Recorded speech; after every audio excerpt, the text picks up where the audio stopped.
Right, well, kia ora tātou everyone, no mai, haere mai ki tēnei digital hui, and it's wonderful to have you all here, and we're super keen to introduce tonight Max Rashbrooke, and Max is a researcher, a commentator, and also an author.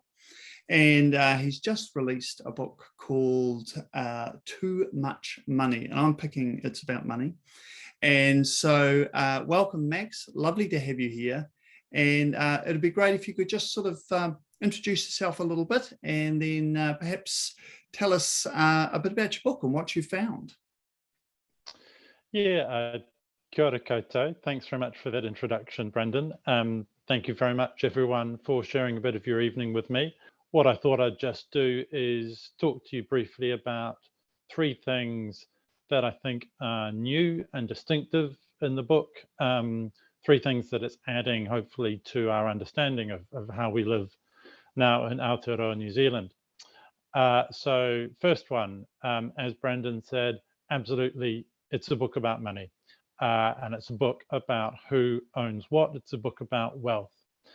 And one of the big things I do in the book is I trace a kind of long run story of wealth inequality in this country, how wealth has been distributed in a way that really questions, a lot of the ideas of the egalitarian country that, that we've heard so much about, that's part of our sort of national myth.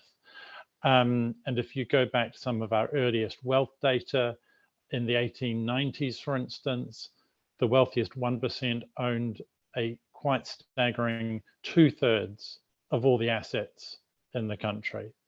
So it was extraordinary wealth inequality, and a lot of that coming off the back, obviously, of colonization, of raupatu, of the alienation of Māori land. So huge inequalities of wealth.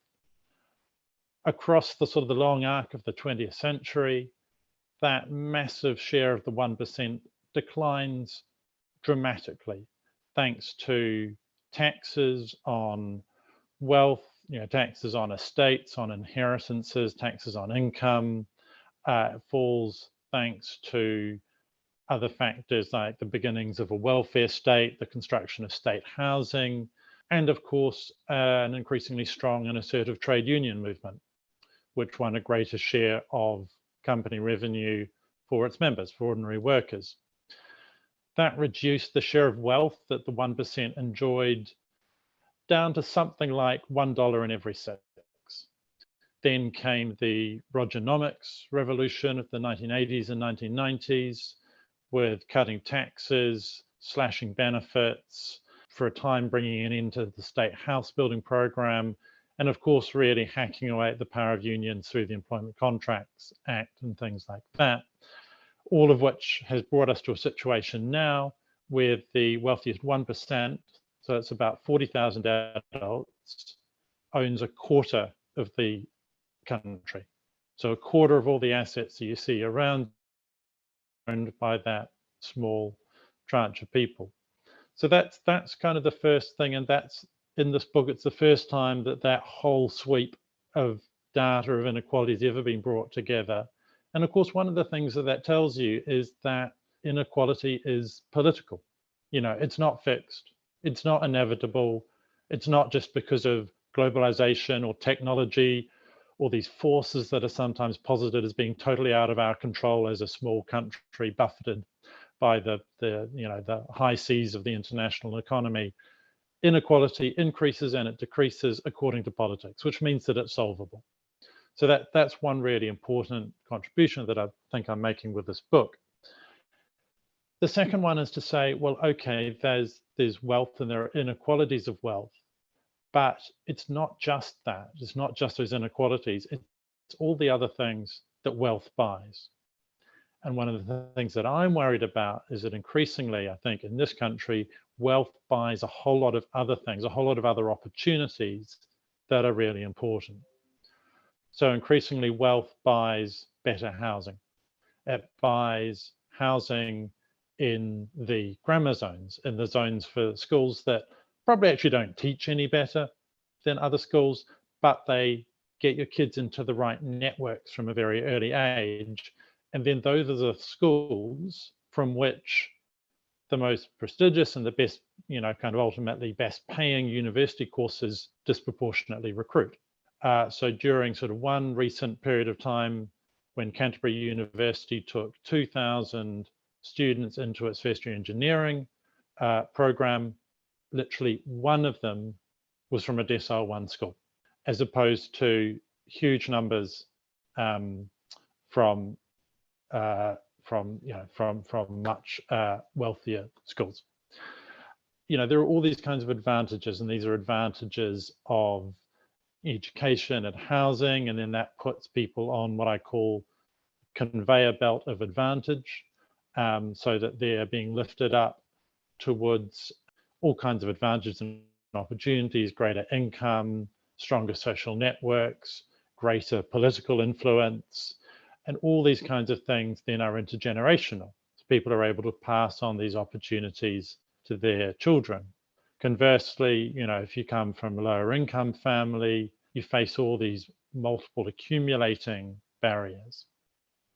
And so what that means, I think, is that if you have a class of people who have not just wealth, but access to all kinds of other important goods, housing, income, education, all these other things I've mentioned, and there's a kind of hierarchy that's created by possessing those things, and people lead quite different lives from each other because of those things, and those advantages and disadvantages are passed down through the generation, so there's limited social mobility, and those opportunities are sort of hoarded at the top, then fundamentally you have a class system.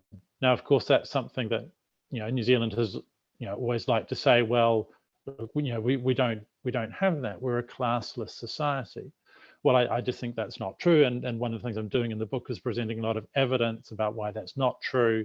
And I even do some slightly mischievous things like positing the existence of a Kelvin left as one kind of sort of the upper middle classes, and a remuera right as another kind of upper middle class, one that's sort of very heavy on educational capital, another one that relies more on traditional financial capital. So, reviving the narrative about class in New Zealand is the second sort of distinctive thing I think I'm doing in the book. And then finally, the third thing is wrapping together a whole lot of solutions, not just to wealth inequality, but solutions that will address these enduring disparities in life chances, these huge differences in opportunities, in ways that would, help create a genuinely egalitarian society. So I posit ideas in the book like a kids KiwiSaver scheme, so that all children, no matter how poor they are starting to have a wealth state built behind them so that they hit adulthood with the beginnings of a proper asset base. I talk about, at the other end of things, cracking down on political donations, which are one of the ways that people translate wealth into influence. And I also talk about the need for some kind of tax on wealth. We really are the most extraordinary outlier in the worst possible sense of that word in the developed world, in the sense that in any other developed country, you would face a tax on your capital gains, your net worth, your property, your land, your inheritances, the sale of your house, or in some cases, taxes on multiple forms of that wealth or those capital gains. We really ask very little of our wealthy here in New Zealand, to the extent that inland revenue research shows that a lot of New Zealand's wealthiest people are paying less of their income in tax than people on the minimum wage. That's a really huge gap that we need to address. And the point on which the book closes is that people do want a much more egalitarian society. That desire is there. They just don't have faith, actually, that it can be done. They've really bought that mantra that there's no alternative to the market. But what that means is that people really are open to a discussion about how we can have a more egalitarian society. And that's what the book ultimately is aiming to support.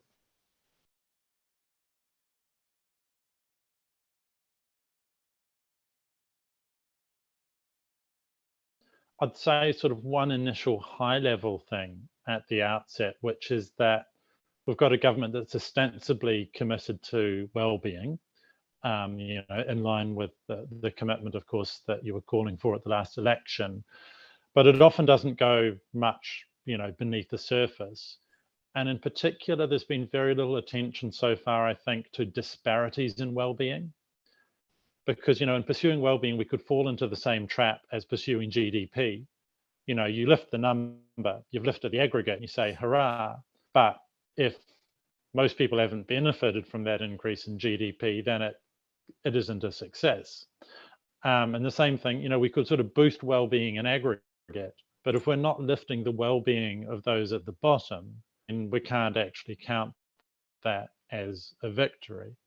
So I think, at a conceptual level, we need to think a lot more about inequalities in well-being. At a practical level, I think the kinds of things that the PSA has been calling for are absolutely at the heart of some of the solutions that I'm putting forward. Some of the new data I've got in the book shows, for instance, that wealthy families are able to spend 5 times as much on their children's education as poorer families are. And so that's just one argument amongst many for really significantly boosting incomes at the bottom end, lifting benefits to a livable level, increasing wages, and spreading the living wage, right throughout the country. Also much greater support for low decile schools, which actually do a fantastic job in teaching, but are under immense strain and suffer huge burnout. So much greater support for those schools. I would like to see us moving towards some kind of free healthcare system. I've lived in the UK, I've experienced met health need, massive drain on people's well-being. And a good part of that is through people just not being able to afford to access healthcare. So I'd like to see us move step by step towards a free healthcare system. And then finally, also a massive push on state house building. Fantastic that the government is now getting up towards building 2,000 state houses a year. But the first Labour government, adjusted for the much smaller population size of the time, was building tens of thousands of houses a year. So we really need to be ramping that up. We need to be doing it through prefabrication and all sorts of other efficient methods so that we're really kind of protecting and restoring that right to decent housing that I think has been so badly lost in recent decades.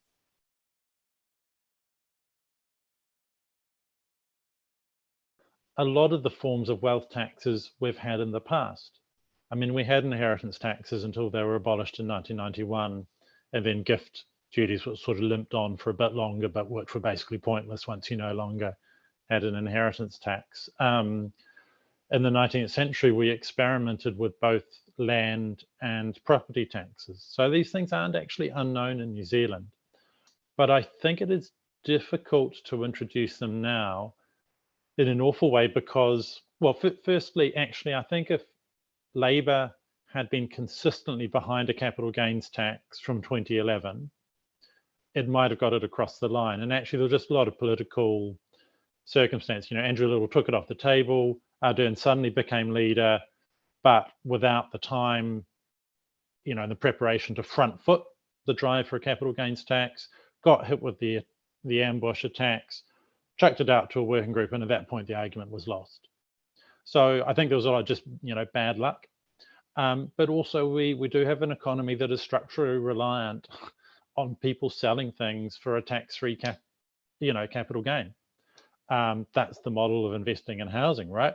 A lot of landlords aren't actually making that much money day to day off their rentals, but they sell them tax-free and make a huge profit at the end of the day. Quite a lot of farming operates on the same basis. So unfortunately, we have this, I mean, it exists in all countries, but I think it's particularly large in New Zealand, this big chunk of vested interests that is very threatened by a capital gains tax. And so that's why it's really hard to get that sort of thing over the line.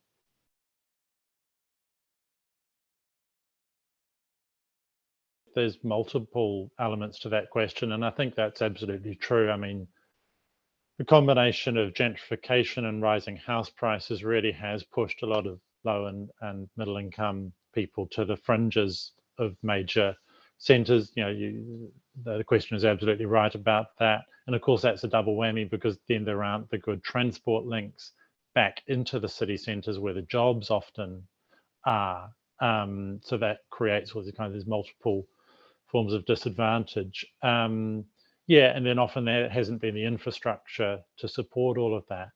And I think the big missing link, I think there's some good steps happening in housing. The number of housing consents is skyrocketing, particularly in Auckland, where it's most needed, which is fantastic. We're going to get more medium city housing, including in city centres in coming years, and that's great. I think the missing bit of the puzzle, which maybe you're pointing to with that question, is around really high quality government planning of all of this. One of the things that I think where government has lost its mojo a bit in recent decades is around its ability to sort of master plan, to really say, well, look, this is where the transport links are going to go, and therefore this is where we want the greatest density of housing to go, because that's efficient from an environmental point of view and from a travel time point of view, and really having the confidence to shape those kinds of areas. In Wellington, for instance, where I live, there's a huge amount that could be done, frankly, with master planning, compulsory purchase, putting light rail through, and then building really high quality, medium density housing right along those, high density public transport links, building in lots of really high quality public space as well, public parks, places for older people to go, places for kids to play. But it does come down to that government having that confidence to do that master planning.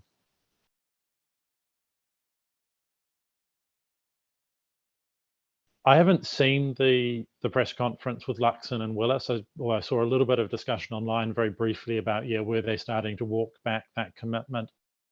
I think we'll have to see. I do think there are legitimate questions. I think you could have concerns that the housing accord about making three-story house building as of right could be weak on the design element, and raising questions about design quality isn't an NIMBY thing. It's not inconsistent with building lots of housing. It's just saying, look, it has to be high quality housing. It has to be stuff we're actually proud of. It has to add to the urban fabric. It has to be environmentally friendly. It has to avoid a repeat of the leaky homes fiasco.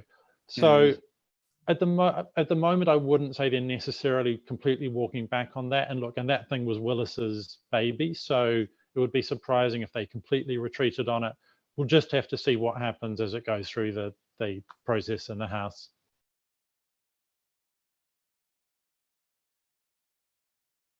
I think the wellbeing budget, got huge international fanfare, but there wasn't necessarily an enormous amount of substance beneath it. And I also think it's, and so things like the way in which policies are assessed hasn't profoundly changed. I don't think policies are now profoundly assessed against a suite of well-being measures. A lot of stuff is still going through on pretty old-fashioned cost-benefit analysis, dollars in, dollars out. The actual machinery, the internal machinery hasn't changed very much. And so I hear from public servants who, in an environment, who've got projects they want to get through, which they know have huge well-being benefits, but it's just not showing up in the internal scoring mechanisms that the government still uses. And so those things aren't happening. Now, of course, so you can have the Treasury's just refreshed the living standards framework, and it sort of does all sorts of better things. And there is quite rightly a much greater focus on Māori perspectives. That is all fantastic, but how is that actually going to be put into operation is really not clear. And people like Arthur Grimes have made the point that you've now got these literally sort of hundreds of well-being indicators. Well, you can't assess something really against hundreds of different measures. So we sort of have this well-being idea, but no clear idea of how we're actually going to put it into practice. And although I think this government has done some great things that have enhanced people's well-being, I think they probably would have done them if the word well-being had never passed their lips. So it's not actually clear what the real import of the well-being agenda has been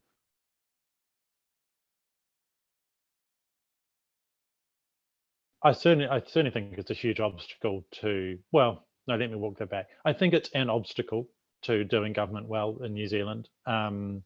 Yeah, we are relatively rare, us in Australia, with having these 3-year terms.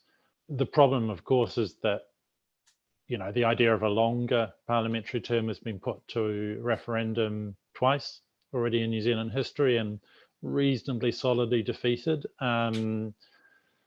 You know, this government has talked about, you know, going back to that issue, although whether it will, I'm not sure. My personal view is that I think we should have a 4-year term. That would, of course, slightly reduce our democratic control over our governments, would slightly reduce accountability.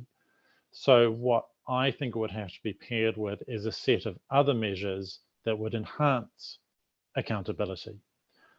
So things like creating forums in which, you know, citizens have much greater opportunity to participate directly in politics, you know, participatory democracy. So more citizens' assemblies, more community-led budgeting, more devolution practices, services to local councils, although the trend at the moment is completely the opposite direction, as we all know.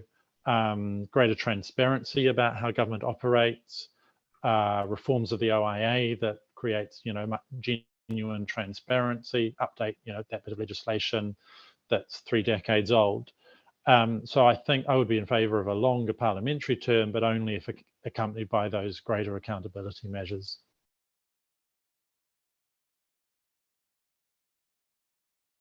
One of the stories that I hear a lot from interviewing people in poverty, which is part of my work, is just the multiple overlapping difficulties that keep them trapped in the situation they're in, despite their best efforts to get out of it. You know, these aren't people without agency. I mean, they're making incredible efforts and sometimes succeeding, but they face huge obstacles. And, you know, a lot of it is around terrible quality housing, you know, healthcare that's difficult, expensive to access, debts, you know, that they have or that partners have left them with. But one of the big ones is, you know, is childcare, and it's the cost of childcare, but it's also the unavailability of childcare at the hours, you know, that they need and the location that they need. It's not an area in which I'm an expert. I'll be completely open about that, and I don't know what the answers are. But I think it's pretty clear that the fabled sort of 20 hours free ECE is not working the way it's supposed to. It's not actually free a lot of the time, as is true in our, you know, our education system generally, with the quote unquote voluntary school fees that a lot of us to pay. So I don't know the answers, but I think you're absolutely highlighting an issue that really needs to be looked at. We need to do a lot better on early childhood education and actually make it genuinely free and available for working parents in the way that it is in a number of Scandinavian countries, for instance.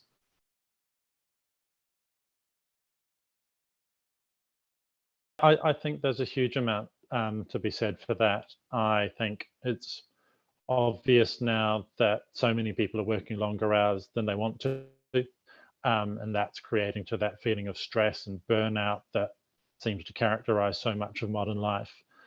A shorter working week is really important for the kinds of participatory democracy that I've talked about and that I really believe in, because, you know, you do have to free up more time in people's life if they're going to get more deeply engaged in politics. You know, it's a hard ask when people are as exhausted and strung out as they are at the moment.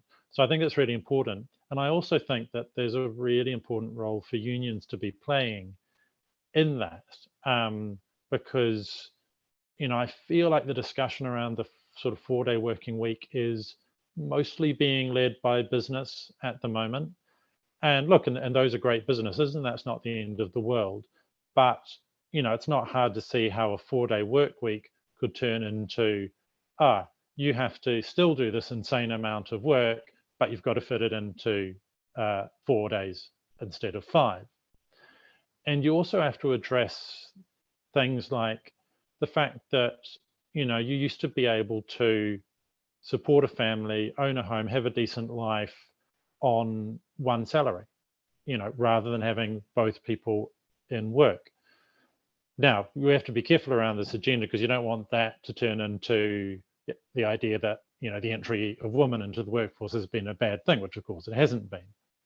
It's been an immense positive.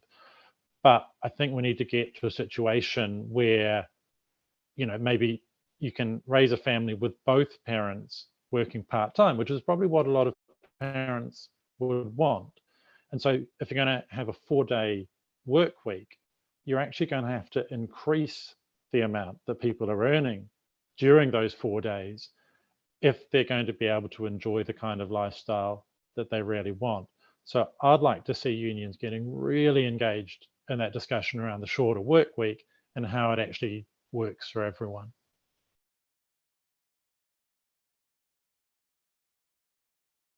It wouldn't be my first port of call in terms of welfare reform, because I think the most urgent issue is that benefits are still too low.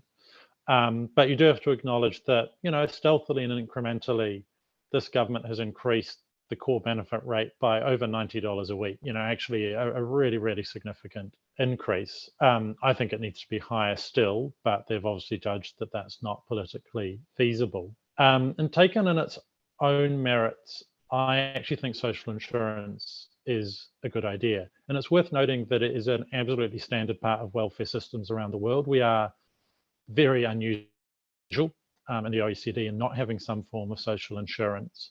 And notably, it's part of the Scandinavian welfare systems that also have much more generous core benefits than we do.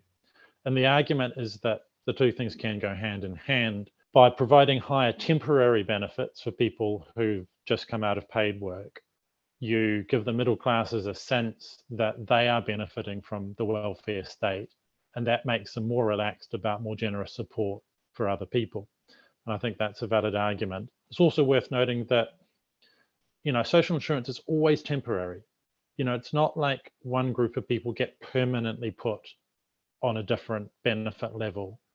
It's a high benefit for maybe 6 months, 9 months, something like that. And the point of it is to basically, when people lose their jobs, it gives them a bit of time on a decent amount of money to hold their life together, find another job that's right for them, rather than taking the first job that comes to them. Trying to prevent that situation where they have to sell their house or whatever else because they just, can't find a job that pays decently. In New Zealand, we have really serious wage scarring. At the moment, you lose your job, 5 years later, you're earning 15-20% less than you were before you lost your job. So social insurance gives people more time to find the right job, to avoid that wage scarring.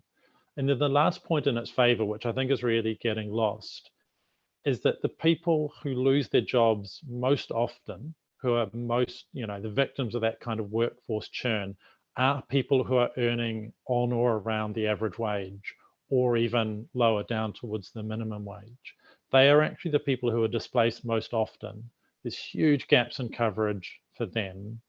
And there's also ways I think you can do social insurance where it does work for people who've got broken employment records or who are in casual employment. Whereas conversely, people at the upper end of the spectrum, if they lose their job, they'll probably find another job really quickly. They don't want a long break in their resume. They're probably not going to make much use of social insurance. So actually, a lot of the benefits of social insurance, I think, will be for workers who are on minimum to average wage. And in that sense, it's not nearly as inegalitarian as it might look at first glance. Max, whereabouts can we get your book? Well, you can order it online. It's published by BWB. So bwb.co.nz, just search for Too Much Money, or you can go into your local bookstore. It's available in all good bookstores, I'm told. And this is the cover. This is what to look out for. Nice striking cover, I hope, there. And yeah, I encourage people to get out there and buy it. It is a intense story, and at times a depressing one, but I do finish with a whole bunch of solutions. So hopefully it's an encouraging read as well. Just the sort of read you need over your Christmas break when you've got a bit of quiet downtime. Hopefully we're just, chance to recharge after this year and challenge ourselves, but also get some new ideas going as well. Yeah, absolutely. Hopefully something to come back re-energized and recharged with in the new year. All right. So look, Max, thank you so much for your time. And thank you also all of those of you who joined us. Ka kite anō, and thank you so much for joining us this evening, Max.